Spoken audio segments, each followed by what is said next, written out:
بسم اللہ الرحمن الرحیم۔ السلام علیکم۔ اللہ کو خوش کر دینے والی دعا۔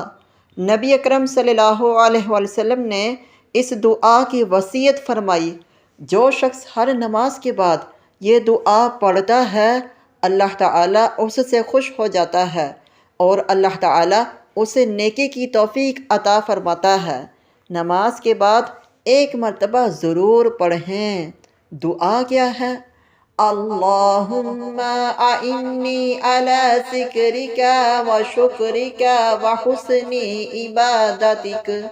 اے اللہ، تو میری مدد فرما کہ میں تیرا ذکر کر سکوں، تیرا شکر کر سکوں اور اچھی طرح تیری عبادت کر سکوں۔ پیارے دوستو، کوشش کریں کہ ہر نماز کے بعد ایک مرتبہ ضرور پڑھ لیا کریں۔ اللہ تعالیٰ سمجھنے اور عمل کرنے کی توفیق عطا فرمائے۔ آمین ثم آمین۔